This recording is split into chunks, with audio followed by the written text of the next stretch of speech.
예수님을 대제사장이라고 한다 그랬습니다.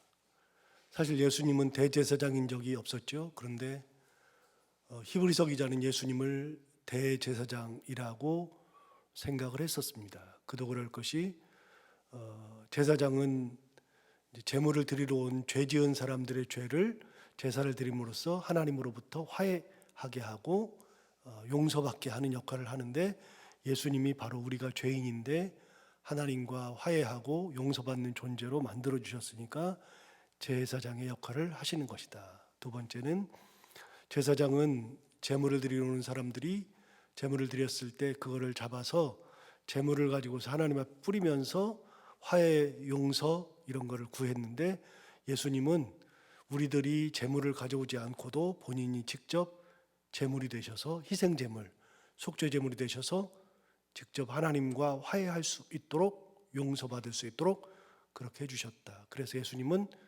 대제사장이다, 이렇게 히브리서 기자가 생각한 겁니다. 어느 누구도 이런 생각을 해본 적이 없습니다. 그러나 히브리서 기자가 이렇게 생각을 하는 거죠. 그분 예수 그리스도, 하나님의 아들이신 분, 그러실 필요가 없는 분이 오셔서 그렇게 됐으니까요. 그래서 예수님을 대제사장이라고 자꾸 얘기했습니다. 그러면 이 얘기를 들을 때 유대인들은 어떻게 생각하냐면, 대제사장 그러면 가장 먼저 생각나는 사람이 누구죠? 아론을 생각하겠죠. 모든 대제사장 그리고 제사장들은 아론의 계열을 따릅니다. 그 당연한 거죠. 우리도 제사장 이야기를 할 때는 아론의 이야기를 하고 아론의 계열 이야기를 쭉 하게 되고, 말씀을 드린 것처럼 아론에게는 세 아들이 있다 그랬죠. 게르손과 고핫과 무라리, 이 세 아들이 있는데 그 중에 두 번째 아들 고핫이 제사장의 계열을 쭉 이어갑니다. 대제사장은 당연히 고핫 자손에게서 나오는 거고요. 그리고 이제 게르손과 무라리 세 번째, 첫째와 셋째는 이제 제사장의 역할을 감당하는 것이 아니라 성전의 이제 미물을 관리하죠. 그래서 거기 기구를 관리하고, 그다음에 성전 이제 이동할 때에는 텐트를 관리했었고 경비를 하기도 했고, 그리고 성가대도 하고 할 역할들이 굉장히 많으니까요. 그거를 이제 그 가문에서 다 감당했습니다. 그래서 우리는 대제사장 혹은 제사장 그러면 가장 먼저 떠오르는 게 아론이죠. 그런데 히브리서 기자는 아론 얘기를 하질 않습니다. 어제도 하다가 말씀을 드리다가 말았는데 대제사장이라고 자꾸만 얘기함에도 불구하고 아론 얘기는 안 하고 딴 사람 얘기하거든요. 5장 6절을 보시면 이렇게 얘기했습니다. 또한 이와 같이 다른 데서 말씀하시되 내가 영원히 멜기세덱의 반차를 따르는 제사장이라 하셨다. 예수님을 아론 계열이 아니라 멜기세덱의 반차를 따르는 제사장이라 그랬다. 이게 시편 110편 4절에 나오는 말씀이거든요. 이거 계속해서 나오죠. 멜기세덱이라는 이름이 나오는 거는 창세기에 한 번, 시편 110편에 한 번, 그리고 히브리서에 나옵니다. 중점적으로. 멜기세덱을 유대인들이 주목한 적이 한 번도 없습니다. 히브리서 기자는 멜기세덱의 반차를 따른다, 그런 제사장으로 하나님이 부르셨다고 이야기합니다. 10절도 보시면 하나님께 멜기세덱의 반차를 따른 대제사장이라 칭하심을 받으셨느니라. 예수님께서 멜기세덱의 반차를 따르는 제사장이라고 칭함을 받았다, 이렇게 이야기하고 있죠. 유대인들은 단 한 번도 제사장, 대제사장 그러면 멜기세덱을 생각한 적이 없어요. 전부 다 아론만 생각했죠. 그래서 성경에는요, 아론의 반열, 아론의 반차 이런 말은 있지만, 그러나 멜기세덱의 반열, 멜기세덱의 반차라는 말은 없습니다. 여기 처음 나오는 겁니다. 그럼 도대체 히브리서 기자가 왜 멜기세덱에 대한 이야기를 하느냐, 아론 얘기를 왜 안 하느냐, 설교를, 성경을 몰라도 그냥 짐작할 수 있습니다. 예수님은 실제로 이 땅에 계실 때 제사장이 아니었죠. 대제사장은 당연히 아니었죠. 실제로 제사장이 아니었기 때문에 아론의 계열을 따르지 않았습니다. 아론과는 아무런 상관이 없습니다. 게다가 예수님은 무슨 지파입니까? 우리가 아는 것처럼 예수님은 유다 지파입니다. 아론은 레위 지파입니다. 제사장은 레위 지파 가문에서 나오니까요. 예수님은 유다 지파입니다. 그러므로 유다 지파인 예수님께서 레위 지파의 제사장 직분을 감당할 수 없지요. 그래서 예수님은 제사장인 적도 없었고 제사장 그 지파도 아니었습니다. 그러므로 예수님은 아론의 계열을 따를 필요가 없는 거죠. 그러면 하나님이 대제사장이라 그랬다. 그러면 대제사장이면 분명히 아론의 계열을 따라야 할 텐데 아론을 따르지 않으니까 말도 안 되는 소리 하지 말아라. 유대인들은 얘기할 겁니다. 그래서 나오는 것이 바로 멜기세덱의 반차, 멜기세덱의 반열을 따랐다 이야기합니다. 자, 그러면 도대체 멜기세덱이 누구고 왜 이런 이야기를 할까요? 멜기세덱이 처음 나오는 것은 창세기 15장에서 나옵니다. 창세기 15장으로 한번 가보겠습니다. 14장, 창세기 14장에 나옵니다.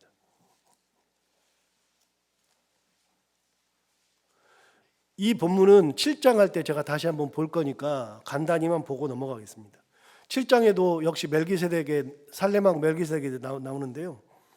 자, 14장의 제목을 보시면 창세기 14장의 제목을 보시면 아브라함이 롯을 구하다라고 되어 있죠.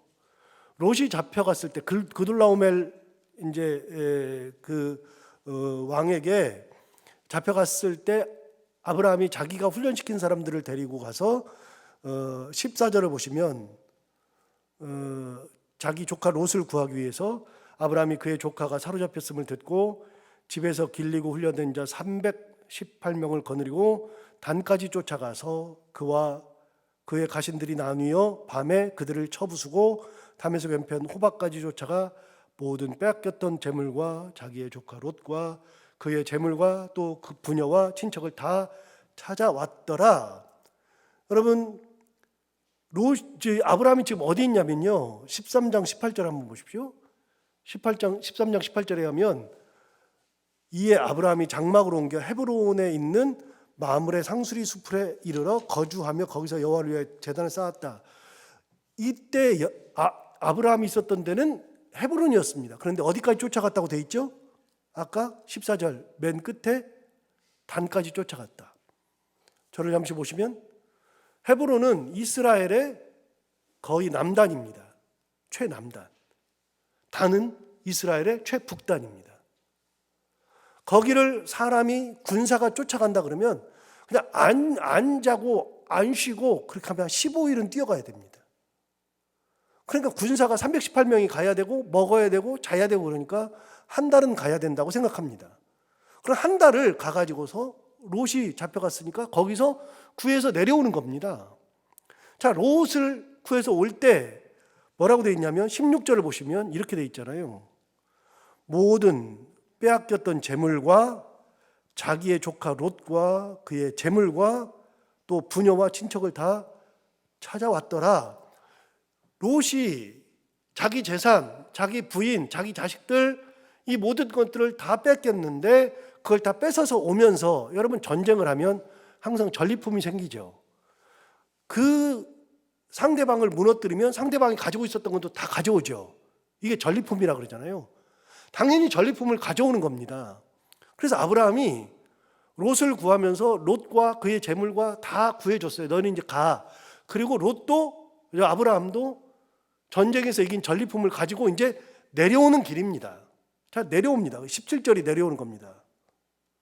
17절 보시면 아브라함이 그둘라오멜과 그와 함께한 왕들을 쳐부수고 돌아올 때에 소돔 왕이 사회 골짜기 곧 왕의 골짜기로 나와 그를 영접했고 그 다음에 뭐라고 되어 있냐면 18절에 살렘왕 멜기세덱이 여기 나오네요. 그죠? 살렘 왕이라 그랬습니다. 살렘이면 어디입니까? 예루살렘 얘기하는 거죠. 살렘 왕 멜기세덱이 떡과 포도주를 가지고 나왔으니 그 다음 뭐라고 되어 있냐면 그는 지극히 높으신 하나님의 제사장이었더라. 멜기세덱은 살렘의 왕이었습니다. 당대 예루살렘의 왕이었고 지극히 높으신 하나님의 제사장이었더라라고 되어 있습니다. 그러니까 멜기세덱에 대한 표현이 두 가지인데 살렘의 왕이었다는 것과 제사장이었다는 겁니다. 자, 여기서 제사장이라는 말이 어디서 처음 나올까요? 여기서 처음 나옵니다. 성경에서 제사장이라는 말이 처음 나온 것은 여기서입니다. 누구도 제사장에 대해서는 알지도 못했는데 처음 나온 게 여기입니다. 그러면 성경에서 첫 번째 제사장을 누구라고 말할까요? 멜기세덱입니다.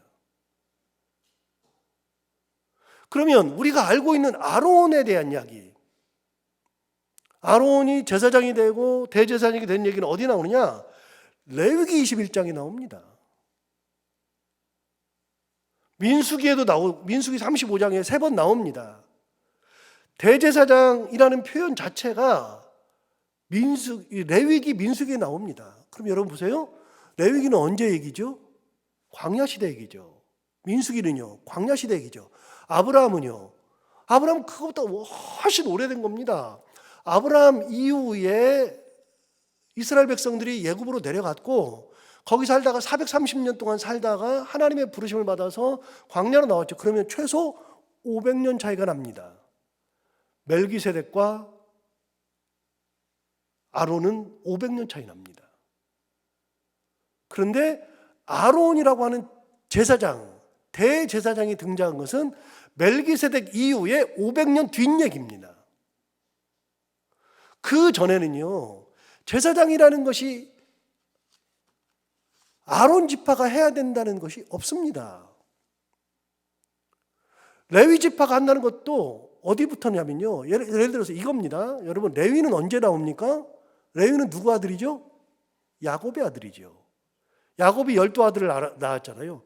아브라함, 이삭을 낳고 이삭이 야곱을 낳죠. 야곱의 12아들 중에 세 번째 아들인 르우벤, 시몬, 레위, 12아들 중에 세 번째 아들인 레위가 셋째 아들이 야곱으로부터 태어납니다. 그러면 아브라함 시대의 멜기세덱과 야곱 시대의 야곱이 낳은 레위와는 차이가 수십 년은 납니다. 기본적으로. 우리는 제사장 그러면 무조건 레위 지파, 그리고 우리가 아론 계열이라고 말하는 이유는 간단합니다. 그때부터 제사장이라는 용어가 나왔으니까요. 광야 시대에 제사장이 드디어 등장합니다. 여러분, 430년 동안 종살이 하면서 무슨 제사장이 있습니까? 제사장이 막 제사 드리자 그러면은 어떤 일이 벌어질까요? 미친놈들이라 그러죠. 애굽 사람한테 죽죠. 니들끼리 무슨 제사장이야. 종들이. 430년 동안 제사장이 있었을까요? 없었을까요? 제 생각에는 없었습니다. 있을 수가 없습니다. 그러면 제사장이 진짜 정말 처음 등장하는 건 광야 시대에 하나님께서 제사장의 제도를 두셨기 때문에 그때부터 생기는 겁니다. 그런데 멜기세덱은 하나님께서 세워주시지도 않았는데 이미 제사장이라고 하는 표현이 나왔잖아요. 그러니까 멜기세덱은 베일에 쌓인 인물입니다. 잘 모릅니다. 모르지만 이미 제사장으로서 역할을 감당했었습니다. 아론보다 500년 앞서서. 자, 여기까지 하면 답이 나옵니다. 여러분, 예수님을 왜 아론의 반열, 아론의 반차라고 안 하고 멜기세덱의 반열이라고 할까요? 예수님은 이 땅에 오셔서 제사장의 역할을 한 적이 없죠. 제사장으로 오신 적도 없으시죠. 대제사장이라고 하는 것을 사람들은 생각도 못했죠. 당연하죠. 예수님은 유다 지파인데요. 유다 지파가 어떻게 레위 지파의 일을 합니까? 예수님은 제사장으로 온 것도 아닌데요. 당연하죠. 그런데 예수님은 누가 인정하신 제사장이냐? 하나님께서 세워주신 우리의 대제사장이다. 그럼 예수님은 인간의 족보를 따른 제사장이 아니라 하나님이 세워주신 제사장이다. 그래서 이제 나중에 나옵니다. 7장에 나옵니다. 나오는데 멜기세덱은요, 족보가 없어요. 멜기세덱은 족보가 아예 없어요. 예수님이 제사장 족보가 있습니까? 없죠. 그런 게 없어요. 아무것도 없어요. 그런데 멜기세덱이 제사장이 된 거는 레위 지파이기 때문에 된 것이 아니고요. 아론의 반열이기 때문에 된 것이 아니고요. 그런 거는 아무런 상관이 없습니다. 그러니까 이스라엘 백성들은, 유대인들은 단 한 번도 멜기세덱을 언급한 적이 없습니다. 언급을 안 하죠. 당연하죠. 레위 지파가 아닌데요. 유대인들은요, 제사장 그럼 누구 생각난다고요? 레위. 그 가문에서 아론이 나오고 아론부터 시작하는 것으로 유대인들은 다 알고 있습니다. 수천 년 동안 구약시대 내내 그렇게 알았습니다. 당연한 거죠. 멜기세덱에 대해서는 생각해 본 적도 없었습니다. 그런데 멜기세덱은 아론의 계열을 따르지 않았거든요. 아론의 반차를 따르지 않았거든요. 예수님이 사람의 족보의 대제사장의 그 계열을 따른 적이 없다는 얘기입니다. 너희들이, 내가 지금 예수님을 대제사장이라고 그러는데 너희들이 이 편지를 받으면서 이 사람들이 이해를 할까? 유대인들이 이해가 안 되는 겁니다. 야, 무슨 멜기세덱의 반차를 따라? 이게 말이 돼? 안 되지. 그렇게 생각하고 있는 유대인들에게 이야기하는 겁니다. 멜기세덱이 어떤 사람인지 알기나 하니? 그러면서 이제 7장에 또 설명하거든요. 설명. 말도 안 된다고 생각하는 겁니다. 그런데 봐라, 멜기세덱은 족보도 없다. 어디서 나온지도 모른다. 그런데 제사장을 하고 있었지, 예수님은 하나님이 세워주신 대제사장이야. 너희들이 알고 있는 대제사장은 인간들, 레위지파, 아론의 계열만 된다고 생각하지, 예수님은 그런 분이 아니야.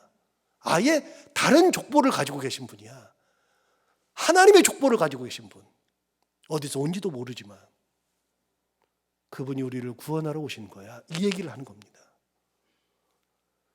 여러분, 히브리서 5장을 읽으면서 한 번도 이런 거를 본 적이 없잖아요. 우리가 생각해 본 적도 없잖아요. 멜기세덱의 반차, 이런 걸 우리가 알기나 합니까? 사실 알지 못하죠.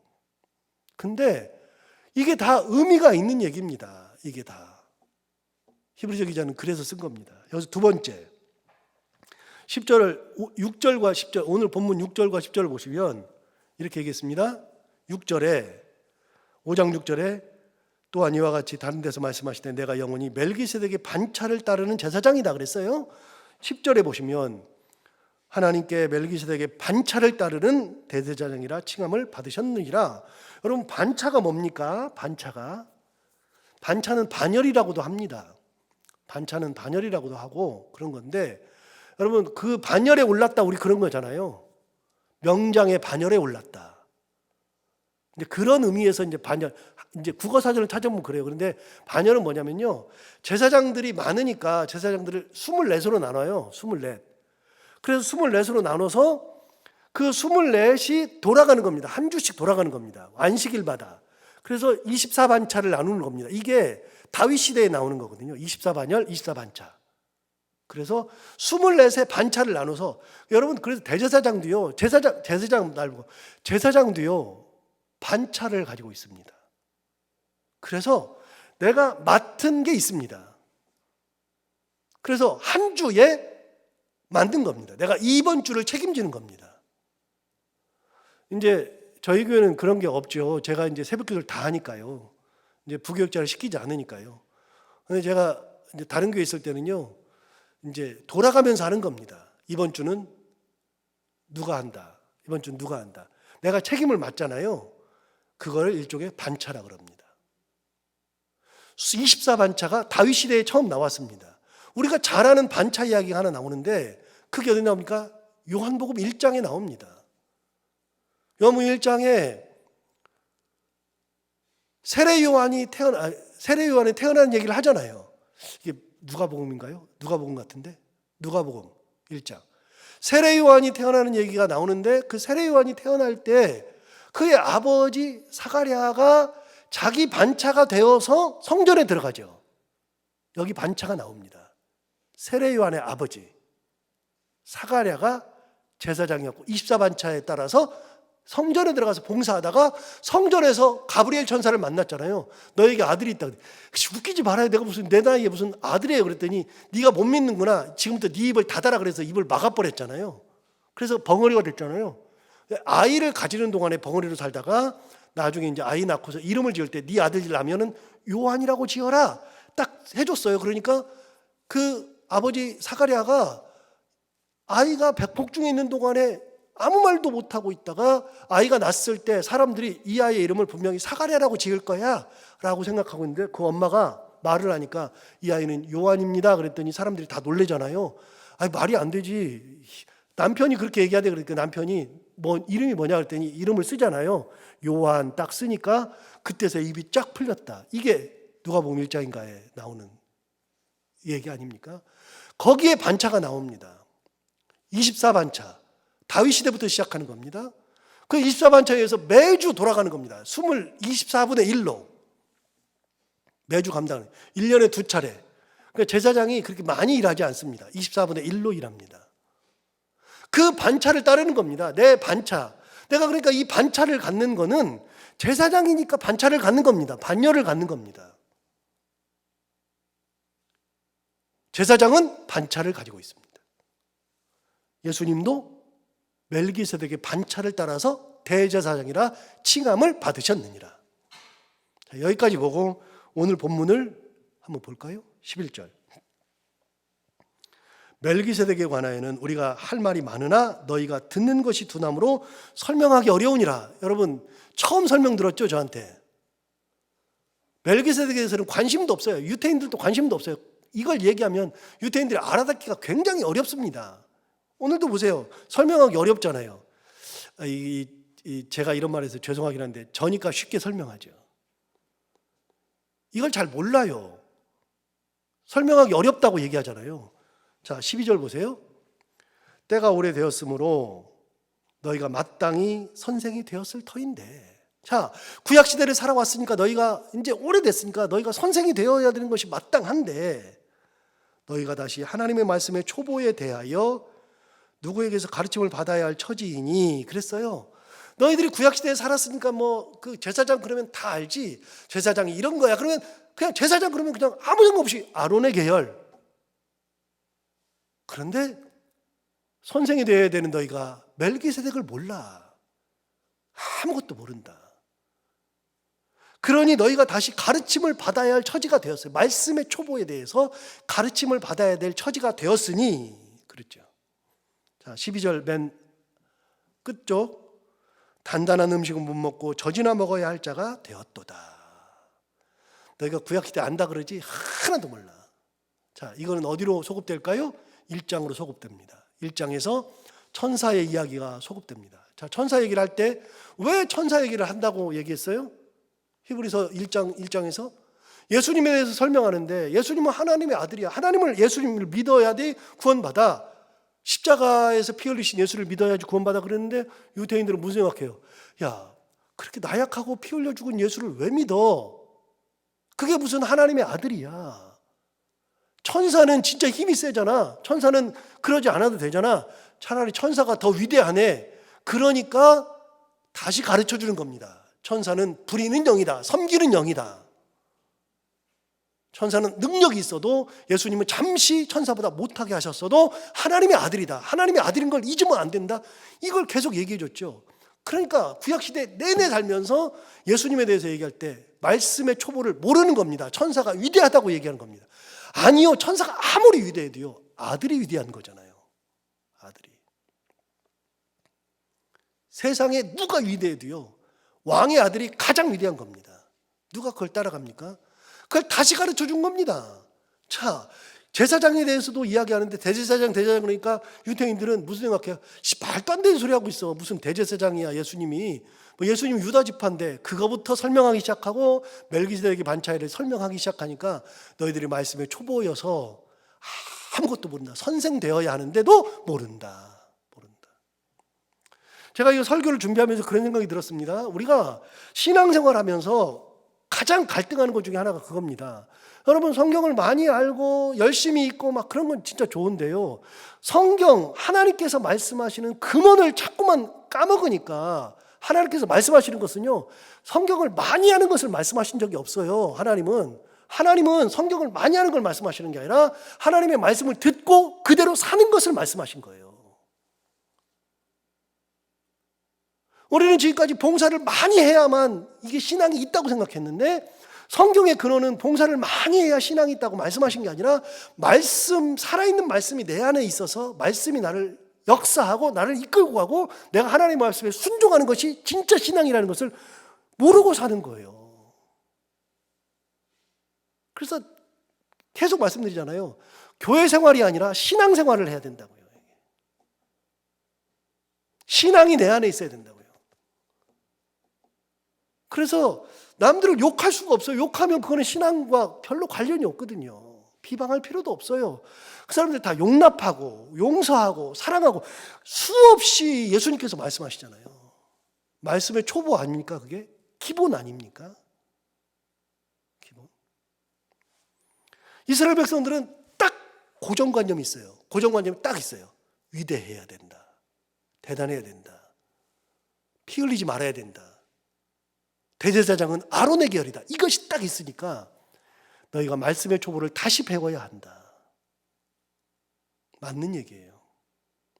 우리도 다시 한번 살살 돌이켜봐야 돼요. 이렇게. 12절 마지막에 다시 볼까요? 단단한 음식을 못 먹고 젖이나 먹어야 할 자가 되었도다. 여러분, 단단한 것은 누가 먹어요? 그게 그 다음에 나와요. 13절에 나와요. 이는 젖을 먹는 자마다 어린아이니 의의 말씀을 경험하지 못한 자요. 소화가 안 되니까요. 14절, 단단한 음식은 장성한 자의 것이니 그들은 지각을 사용함으로 연단을 받아 선악을 분별하는 자들이니라. 단단한 음식은 누가 먹어요?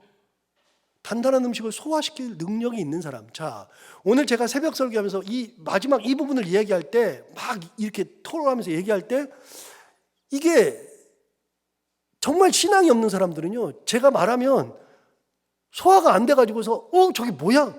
그럴 수 있다니까요. 말도 안 돼, 이럴 수 있죠. 왜 교회 생활과 신앙 생활을 나눠? 말도 안 되는 거예요. 이해가 안 되는 겁니다. 여러분, 교회 생활을 하지 말라는 게 아니라 신앙 생활을 제대로 하면 교회 생활은 따라서 그 신앙 생활에 의해서, 신앙에 의해서 교회 생활을 하는 거지. 여러분, 장성한 분량에 있는 자만 딱딱한 단단한 음식을 먹는 겁니다. 유대인들은 그걸 먹을 수가 없었습니다. 그러니까 너희가 말씀의 초보에 대해서 다시 배워야 하니, 너희가 원래는 선생이 되어야 하는데, 멜기세덱의 반차, 멜기세덱에 대해서는 많이 할 얘기가 있는데 설명하기도 어렵다. 그런데 예수님이 대제사장이라 그러니 너희들이 알아듣지 못하니 이렇게 설명을 해주는 거예요. 여러분, 예수님은 멜기세덱의 반차를 따라요. 오늘 처음 들었을 거예요. 멜기세덱의 반차를 따라요. 사람이 그 계열로 가지고 있는 반차를 따르지 않아요. 하나님께 세워주셨어요. 하나님의 아들이신 분이 멜기세덱의 반차를 따라서 대제사장으로 오셔서 우리의 죄를 속량하시고 스스로 희생제물 되시고 속죄제물 되셔서 제물까지 되셔서 하신 전무후무한 대제사장의 역할 하시러 오셨다. 그분이 바로 예수 그리스도다 이야기하는 거죠. 우리가 그 예수 그리스도를 제대로 알고 주님의 은혜를 항상 생각하면서 말씀의 기본, 말씀의 중심, 이런 걸 항상 생각하면서 주님의 은혜 가운데 살아가는 우리 모두가 다 되기를 바랍니다. 기도하겠습니다. 하나님 아버지, 감사합니다. 오늘도 귀한 말씀으로 우리를 깨우쳐주셔서 감사합니다. 이 말씀 듣고 우리가 또 한번 마음을 다잡고 하나님을 사랑하고 하나님을 믿는 것이 무엇인지를 되새겨보고 또 하나님의 은혜 가운데 살기를 결심하고 말씀에 순종하기를 결단합니다. 하나님 아버지, 우리가 그 예수 그리스도를 항상 따라가는 믿음, 말씀 앞에 순종하는 믿음, 하나님 은혜에 붙들려 살아가는 그런 믿음 가운데 살아가는 저희들 되게 하여 주옵시고, 우리가 신앙생활 열심히 하고 오랫동안 했다 그래서 혹여라도 우리 그럼에도 불구하고 단단한 음식을 못 먹는 장성하지 못한 자가 되지 않도록 우리의 신앙을 붙들어 주옵시고, 우리가 하나님 말씀 가운데 온전히 서며 은혜 가운데 살아가는 저희들 모두가 다 되게 하여 주옵소서. 오늘도 하루를 살아갈 때 이 말씀을 기억하며 살게 하여 주옵시고, 해야 되는 것들을 기쁨으로 감당하고 만나는 분들과 함께 웃고 행복한 하루가 되게 하여 주옵소서. 감사하며 예수님 이름으로 기도하옵나이다.